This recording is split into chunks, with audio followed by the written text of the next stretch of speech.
Aujourd'hui, je vais vous montrer comment utiliser le Kaggle. Donc le Kaggle, c'est l'indice de performance de référence qu'utilisent la plupart des hedge funds, notamment par exemple, comme on peut voir dans cet article, le Renaissance Technology. Donc là, on peut voir ici le fonds qui a été créé par Jim Simons. Et on peut voir le Kaggle qui est de 39,9%. Donc en français, on appelle ça le TCAC, taux de croissance annuel composé. Et donc c'est très utile pour tout ce qui va être composé, donc avec notamment des intérêts composés, donc avec un réinvestissement, et c'est exactement ce qu'on fait avec une stratégie de trading. Et donc le Kaggle va permettre de calculer la moyenne annuelle, mensuelle, peu importe, de la performance. Donc dans notre exemple, on a donc des rendements. Donc sur 10 ans, on a des rendements à chaque fois et le capital est donc modifié. Donc le Kaggle va permettre de calculer la moyenne annuelle des rendements. Donc on va pouvoir définir en moyenne combien de rendements on a par an sur une période de 10 ans. Donc le Kaggle, c'est vraiment pour calculer une moyenne sur plusieurs années, ou plusieurs itérations, mois, etc. Donc calculer ces rendements, donc c'est pas si simple parce que si on fait une moyenne arithmétique standard, donc la moyenne que tout le monde connaît, c'est-à-dire on fait la somme de tous les rendements divisé par le nombre de tous les rendements, à ce moment-là, on ne va pas prendre en compte tout simplement les intérêts composés. 10% ici, c'est pas pareil que 10% au début.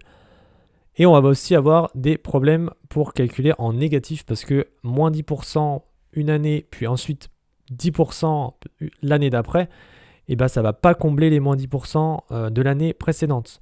C'est pour ça qu'on a besoin du Kaggle, et le calcul du Kaggle, il est juste ici.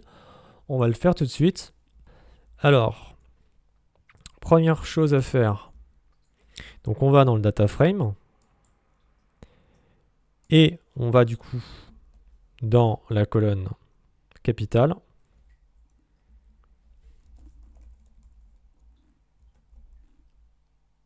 Ensuite, donc c'est capital, la dernière ligne du capital.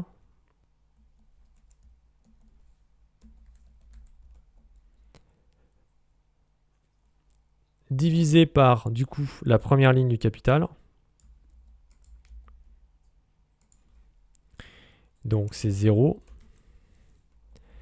Et ensuite, on fait 1 divisé par donc le nombre d'itérations, le nombre d'itérations. Mais attention, on ne prend pas la première ligne, parce que la première ligne, c'est l'année initiale. Donc df, et on n'oublie pas du coup de faire -1. On ferme les parenthèses et on fait -1 comme ça. Et on a du coup le calcul du Kaggle qui est là de 7,9% et qui n'est pas la moyenne comme on peut le faire avec tous les rendements. La moyenne arithmétique est de 9,1%, donc totalement faussée. Là, le calcul du Kaggle prend tout en compte. Il prend aussi les rendements composés. Voilà. On se retrouve dans une prochaine vidéo. À très vite.